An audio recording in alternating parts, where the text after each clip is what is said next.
신약성경 로마서 15장 1절에서 13절까지를 읽겠습니다.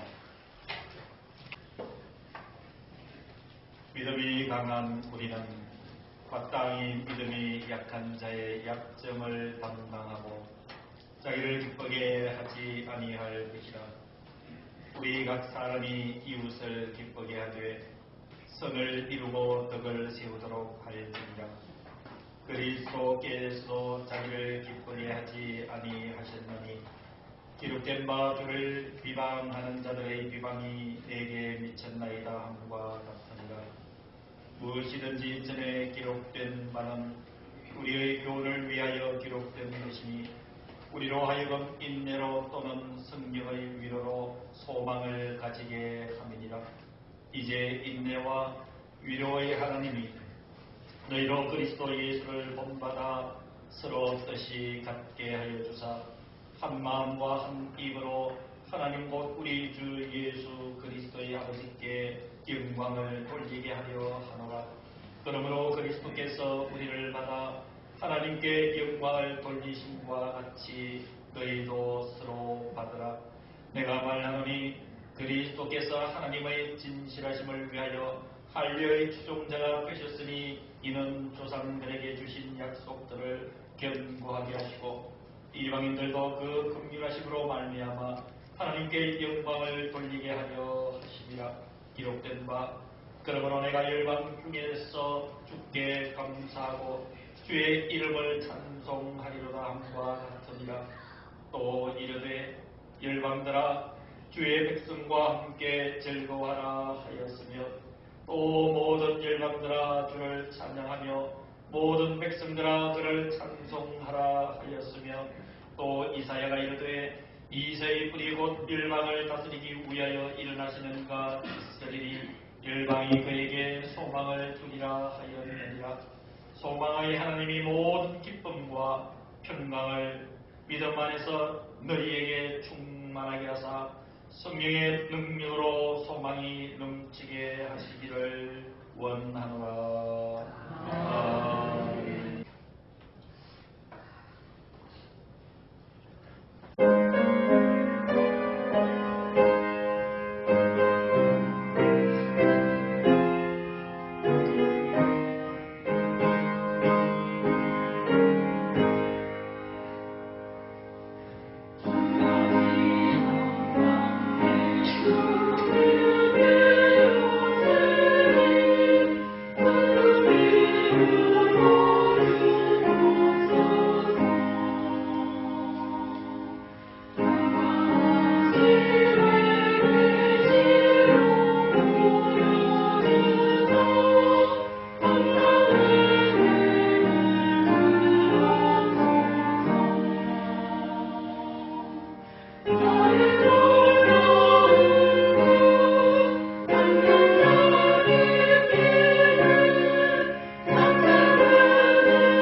아멘. 2002년 한여름을 뜨겁게 달구었던 한일 월드컵 여러분 분명하게 기억하실 줄로 압니다. 이 한일 월드컵에서 온 국민의 열광 속에서 대한민국이 4강에 이르렀을 때에 기자가 어느 선수에게 이렇게 소감을 묻습니다. 이 대한민국이 4강에 이르렀는데 당신의 소감은 어떠하냐? 라는 기자의 질문에 한 기독교인 선수, 아마 여러분도 추측이 가능하실 줄로 압니다. 그 선수는 분명한 어조로 기자의 질문에 이렇게 대답을 합니다. 첫째는 모든 영광을 하나님 앞에 올려드립니다. 그리고 두 번째는 우리의 조국 대한민국에 이 영광을 바칩니다. 라고 말했던 것 아마 여러분들도 기억하실 줄로 압니다. 사랑하는 성도 여러분, 어떤 이 일의 결과와 과정을 통해서 하나님 앞에 영광을 올린다라고 하는 이 고백은 참으로 놀라운 것이기도 합니다. 하나님은 저와 여러분들 땅에 태어나게 하시고 저와 여러분들의 존재를 그리스도인이라는 이름으로 주셨습니다. 이러한 저와 여러분들이 나의 존재, 우리의 존재가 누군가의 영광을 나타낸다면, 특히 그것이 하나님께 영광을 올려드리는 존재가 된다면 그것은 저와 여러분들의 가치는 최고의 가치이고 그리고 가장 아름다운 모습이 되는 줄로 믿습니다.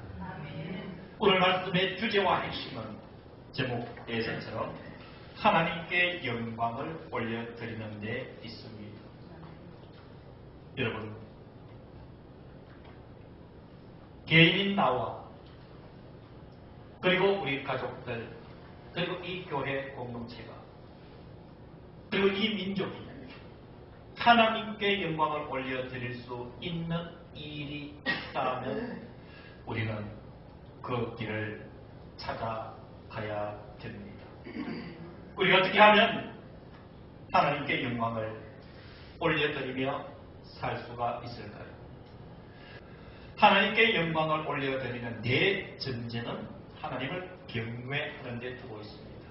여러분, 하나님을 경외하지 않고서는 하나님을 영화롭게 할 수 없다는 것이 성경에서 대전제하고 있는 것입니다. 그러면 그 전제를 우리가 바탕에 두고 저와 여러분들이 일상생활에서 어떻게 하면 하나님께 영광을 올려드리며 살 수 있는가? 오늘 이 로마서 15장 1절에서 13절은 그 길을 제시하고 있습니다. 첫 번째, 하나님께 영광을 돌릴 수 있는 길은 오늘 본문 1절에서 5절에 약한 자의 약함을 담당하라고 이야기를 합니다. 여러분, 저와 여러분들이 살아가면서 삶의 현재는 많은 부류의 사람들로 구성되어 있습니다. 눈에 보이는 모습뿐만이 아니라 실제적인 우리와 더불어 살아가는 사람들의 내면 그리고 환경은 여러 가지 형태로 구성되어 있습니다. 그 중에서 오늘 하나님께서 참으로 내가 영광 받을 일이 이것이니 1절에 믿음이 강한 우리는 마땅히 믿음이 약한 자의 약점을 어떻게 하고요? 담당하고 자기를 기쁘게 하지 아니할 것이라 라고 말씀을 해주고 있습니다. 우리의 모습을 보고 하나님은 어떤 경우를 기뻐하실까요? 저와 여러분들의 마음과 행위를 보고 하나님은 어떤 경우에 영광을 받으실까요? 믿음이 약한 자의 약점을 담당하라는 말씀입니다. 사랑하는 성도 여러분, 하나님께 영광이 되는 삶은 약한 자의 그 약점을 담당하는 것을 기뻐할 때 하나님께서 영광 받으시는 줄로 믿으시기를 주님의 이름으로 축원합니다. 여러분, 다른 것은 다 지나가더라도 오늘 이 말씀을 받으시면서 하나님이 영광 받으시는 모습이 약한 자의 그 약함을 내가 담당한다라는 단어는 꼭 여러분 가슴속에 받으시고 실천할 수 있는 은혜가 있기를 주님은 원하고 계시는 것이에요. 자, 그러면 담당하다라는 뜻이 중요합니다. 성경에 헬라어 담당하다라는 뜻은 돌보다, 도와주다라는 뜻이에요. 그럼 어떤 얘기예요? 믿음이 있는 강한 사람은 약한 성도를 어떻게 한다고요? 돌보아주고 도와주는 것, 그것이 담당하는 것인 줄로 믿습니다. 늘 연약한 성도들과 그리고 연약한 이웃들에게 다가서서 그들을 돌보고 도와주는 저와 여러분들 되셔서 하나님께서 기뻐하시고 하나님께서 영광 받으시는 귀한 은혜가 있기를 주님은 원하고 계시는 줄로 믿습니다. 자, 두 번째 담당하다는 의미는 다른 성경에서 찾아볼 필요가 있습니다. 누가복음 14장 27절에 예수님 이런 말씀하셨어요. 누구든지 자기 십자가를 지고 나를 따르지 않는 자도 능히 내 제자가 되지 못하리라. 주님의 말씀의 핵심이 뭐예요? 주님의 제자가 되기 위해서 우리 모두에게는 내가 지고 가야 될 십자가가 있다라는 것이지. 그 십자가를 지고 나를 따르지 않는 자는 내 제자가 될 수 없다. 여기서 십자가를 지다라는 이 단어와 약점을 담당하다는 단어가 동일한 원어를 사용하고 있습니다. 자, 그러면 하나님께서 영광 받으시는 것이 믿음이 약한 자의 약점을 첫째 담당하는 것, 돌보고 도와주는 것, 그보다 더 중요한 것이 십자가를 지는 것. 사랑하는 성도들, 저와 여러분들이 함께 신앙생활을 한다든지 그리고 함께 살아가고 있는 성도들이나 타인들, 이웃들을 믿음의 눈으로 유심히 바라보면 그분들이 지고 있는 십자가가 크다 있습니다. 그 십자가 크다 있습니다. 여러분, 내가 지금 지고 가고 있는 십자가 없는 사람이 거의 없습니다. 그 십자가는 여러 형태의 저와 여러분들의 삶의 모습일 수가 있습니다. 예수를 믿고 신앙생활 잘 하려고 하다 받는 박해를 다 우리가 지고 가는 십자가입니다. 예수님 때문에 어려움과 고통을 당하는 그 실체는 모두가 우리가 지고 있는 십자가입니다. 때로는 살다 보면 고독함을 느끼고 인생의 외로움과 쓸쓸함 때문에 가슴이 저리는 그런 상태도 바로 내가 지고 있는 십자가입니다. 얼마나 우리 모두 건강하게 살고 싶습니까?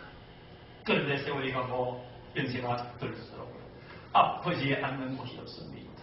생각하면 이곳저곳 쑤시지 않고 이곳저곳 탈나지 않는 곳이 없습니다. 이것을 우리가 믿음의 눈으로 같이 바라다 보면 그 대상이 지고 있는 십자가일 수가 있는 것입니다. 여러 가지 핍박을 당하고 삶의 그 고난의 현장들이 우리가 관심을 가지고 보면 타인들의 그 십자가도 내 눈에 보여지는 것입니다. 주님은 말씀하고 계십니다. 그 십자가 같이 져줄래요? 그 십자가 같이 져주는 그 모습을 통해서 내가 영광 받으리로다. 지금 이 시대는 진실로 교회가 제안해야 되는 방향은, 그리고 교회 구성원인 성도 한 사람이 분명하게 자각하고 나아가야 될 방향은, 하나님께서 영광 받으시느냐 라고 하는 그 질문과 문제 앞에 어떻게 반응하고 어떻게 설정하고 어떻게 결단하느냐에 달려 있습니다. 지금 저와 여러분의 삶에 보니 모든 것보다 우선되어야 될 것이 하나님의 영광을 위하여, 오늘 이 말씀을 기억하며 약한 자의 약점을 담당하고 자기를 기쁘게 아니하는 것이다.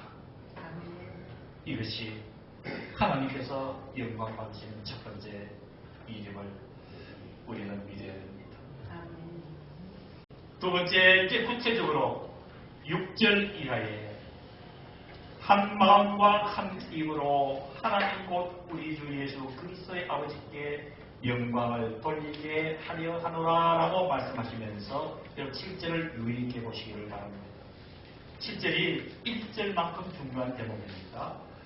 자, 7절에 그러므로 라고 하는 이 단어는 어떤 내용을 끌고 옵니까? 6절에 예수 그리스도의 아버지께 영광을 돌리게 하려 하노라, 이 사실을 끌고 오는 거예요.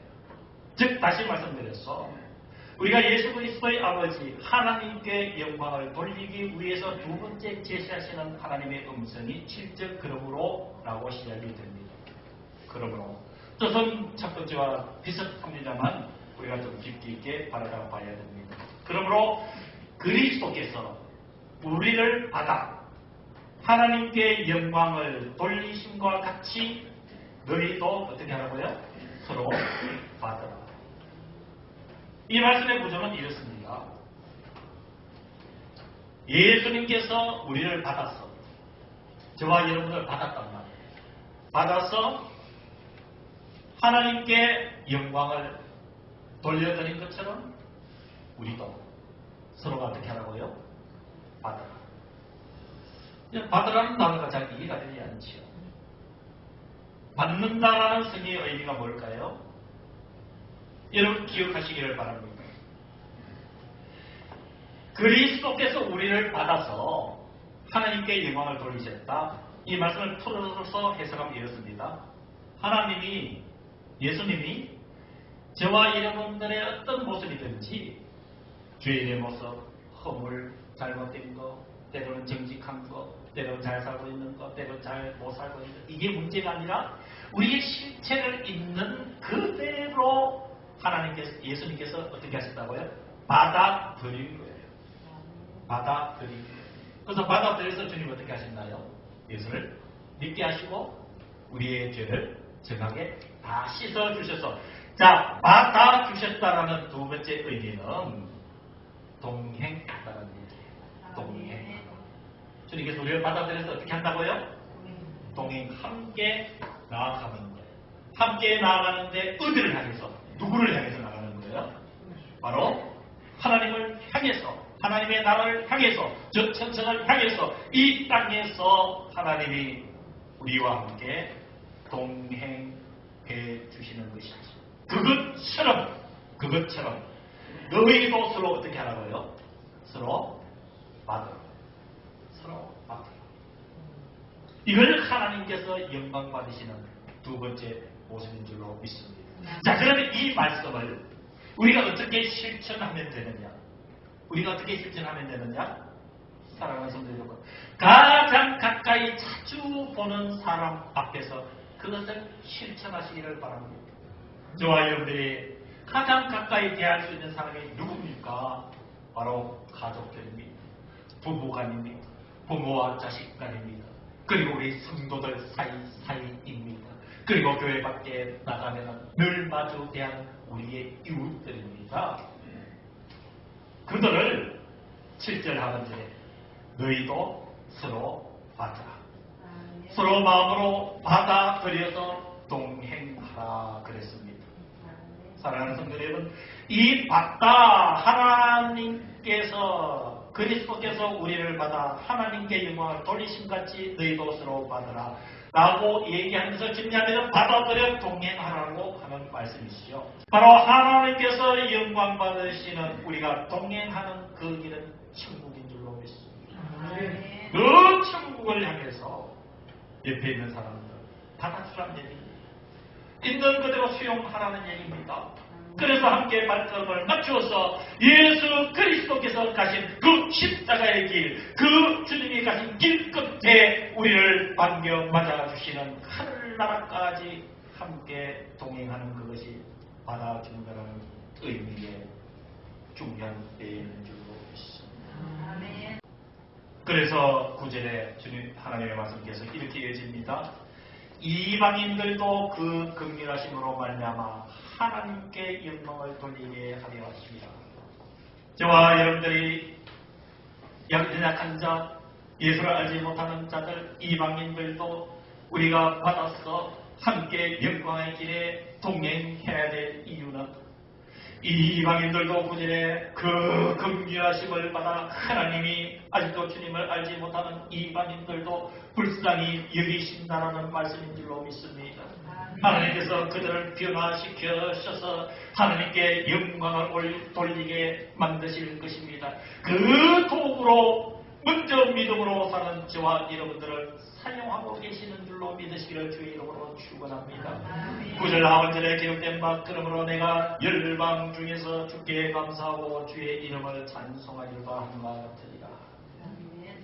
자, 이렇게 첫 번째, 두 번째 하나님께 영광을 돌리는 연약한 자의 약점을 감당하는 의미로 돌봐주고 도와주고 그리고 함께 십자가를 지주고 우리 예수님의 본을 받아서 주님이 우리를 받아주셔서 동행하여 주님의 나라까지 이르게 하시는 것처럼 저와 여러분들도 주위에 연약한 사람들, 이방인들을 받아주었어. 함께 손을 잡고 영광의 그 나라를 향해서 나아가게 되면 결론적으로 10절에서 13절에 이 공동체는 소망과 기쁨이 가득하여서 궁극적으로 하나님께서 영광 받으시는 모습으로 재창조됨을 믿으시기를 주의 이름으로 축원합니다.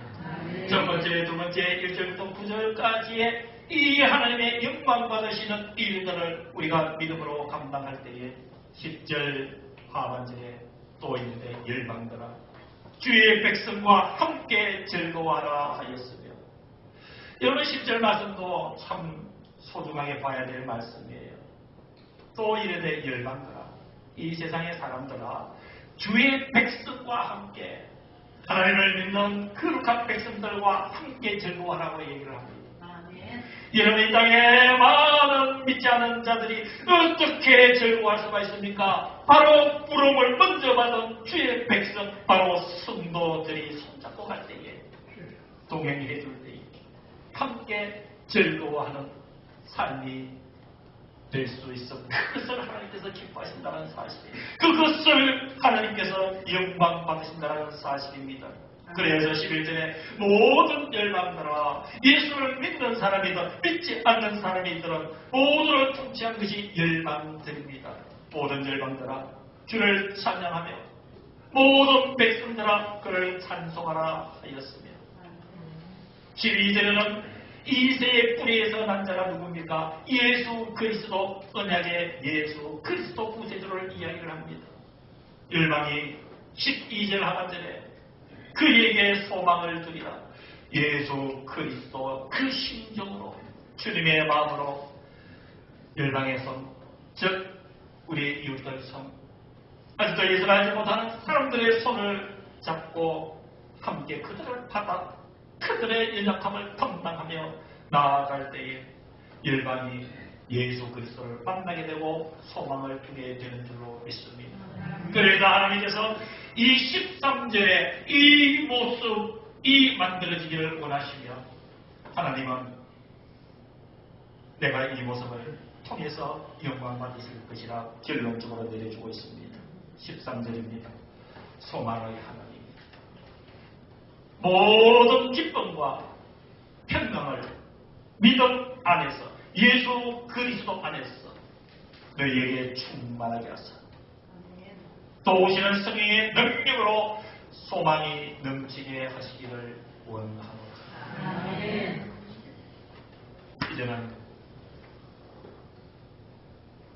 우리가 먼저 예수 믿는 우리가 연약한 자들의 약점을 담당해야 될 때입니다. 돌봐주어야 됩니다. 도와주어야 됩니다. 그들이 지고 있는 십자가를 내 어깨를 내밀어 함께 져주어야 됩니다.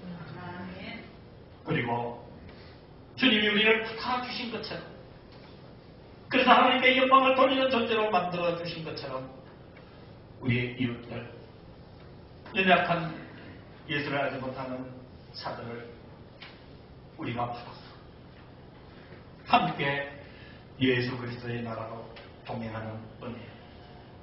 그러면 멸망도 우리와 함께 즐거워하게 될 것이고 찬양하며 나가게 될 것이고 모든 백성들이 하나님을 찬송하게 될 것이고 이 세에 뿌리로 오신 열망을 다스리시는 예수 그리스도 그분을 통해서 소망이 가득 차게 될 것이고 아무나 어둡고 절망을 가득가득 주는 이 시대 속에서 우리가 함께하는 예수 그리스도 그분이 소망의 빛으로 가득 차게 할 것이고 이 소망의 하나님이 기쁨과 평강을 바로 예수 믿는 공동체 안에서 그 믿음 안에서 충만하게 해 주십시오. 우리 연약함을 아시는 성령의 능력으로 소망이 넘치게 하여 주시는 그 소망의 넘침의 그 모습을 바라보시는 하나님은 영광을 받으시는 줄로 믿습니다.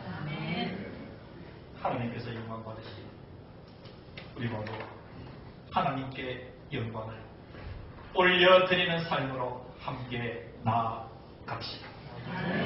기도하겠습니다. 지금은 우리 주 예수 그리스도의 은혜와 하나님 아버지의 크고 놀라우신 그 사랑하심과 성령 하나님의 격동하심이 예배를 드리고 제 삶의 자리로 나아가는 사랑하는 모든 성도들과 함께하지 못한 모든 성도들 우리 모두의 심령, 영혼, 생명, 가정 속에 주님의 몸된 이 교회 위에 이제부터 영원까지 함께하여 주시기를 간절히 축원하옵나이다.